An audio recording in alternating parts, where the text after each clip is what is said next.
Bismillahirrahmanirrahim. Assalamualaikum warahmatullahi wabarakatuh, Ibu. Selamat pagi. Perkenalkan nama saya Dr. Imran yang berjaga di Polres 9 pada pagi hari ini ya Ibu ya. Jadi untuk pertemuan kita kali ini, izinkan saya untuk mengisi biodata Ibu terlebih dahulu. Dengan Ibu siapa?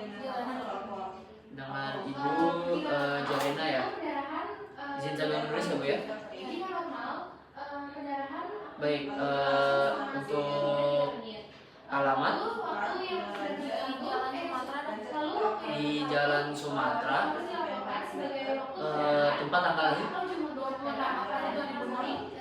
Baik, selanjutnya untuk usia 20 tahun, usia 20 tahun ya Bu. Baik, selanjutnya jadi untuk pertemuan kita kali ini adalah untuk melakukan tes tourniquet, yaitu bertujuan untuk menilai fungsi atau kekuatan kapiler ibu dan juga fungsi trombosit ibu.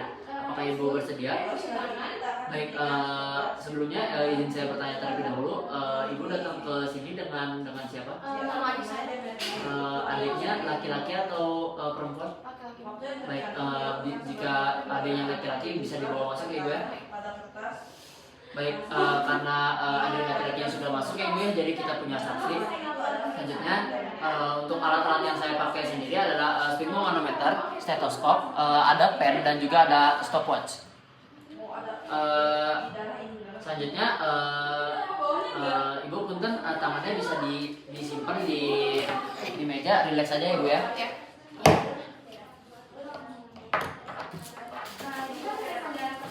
Punten ya ibu.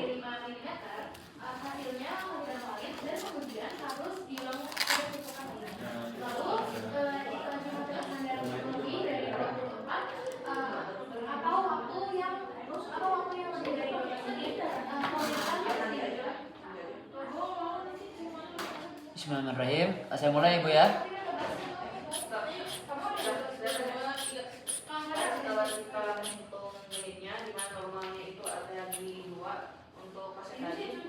Ini bertujuan untuk menentukan sistolik dan juga diastoliknya. Baik, untuk sistolik dan juga diastolik pasien itu normal berada di angka 120 per 80 mmHg. Selanjutnya saya akan menambah lagi dengan kekuatan di 100 mmHg. Dimana jika tetesan darah pertamanya itu kurang dari 5 meter, 5 mili, hasilnya tidak valid. Dan selanjutnya biarkan berada di tekanan lebih dari 25 meter. Baik, selanjutnya saya akan membulati tepat berada di bawah fossa cubiti, 5 cm di bawah fossa cubiti. Baik, selanjutnya buat tetap berada di 100 mmHg selama 5 menit. Baik, karena timer saja sudah menunjukkan 5 menit, maka akan saya sudahi.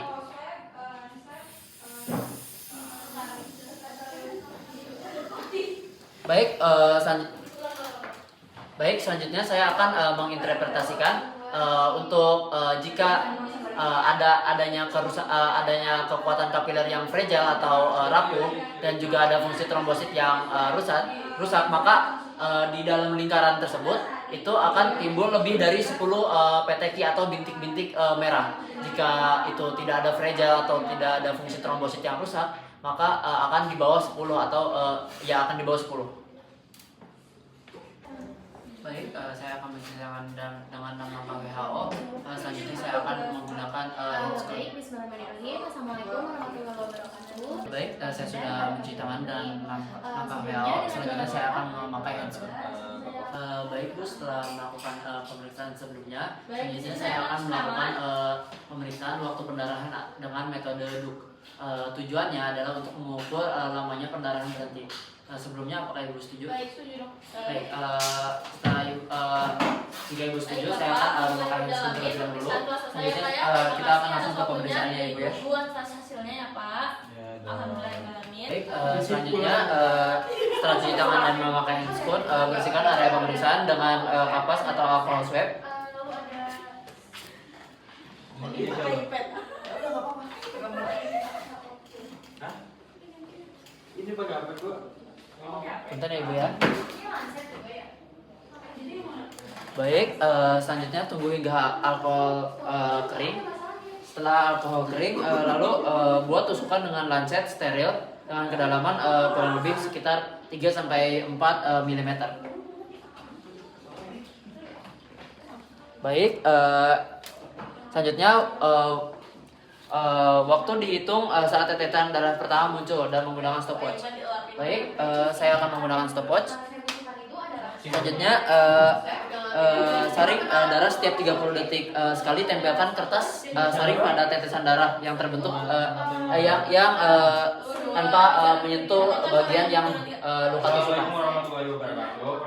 Baik, setiap 30 detik sekali lakukan hal yang sama. Dan ketika pendarahannya sudah berhenti, maka hentikan stopwatch. Kurang lebih di diameter kurang dari 1 mm.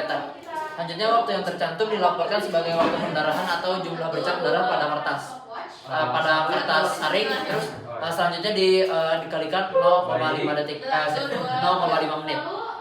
Selanjutnya untuk waktu pendarahan yang normal adalah 1 menit sampai 3 menit. Baik, saya akan menceritakan dengan nama WHO.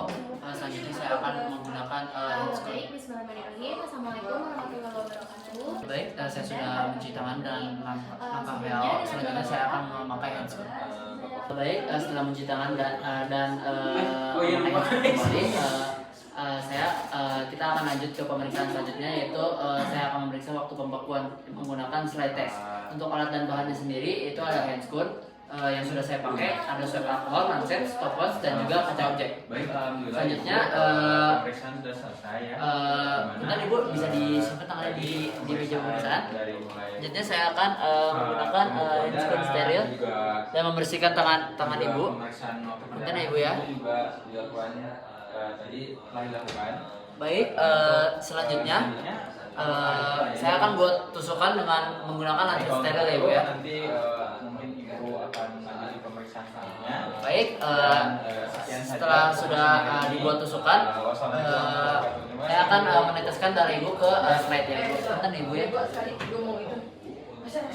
Baik, saat tetesan pertama muncul, hitung menggunakan stopwatch.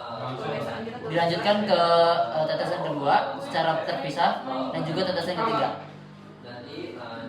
Baik, sudah terbuat 3 tetesan. Selanjutnya tarik tetesan ke arah atas dengan bantuan lancet setiap 30 detik sekali.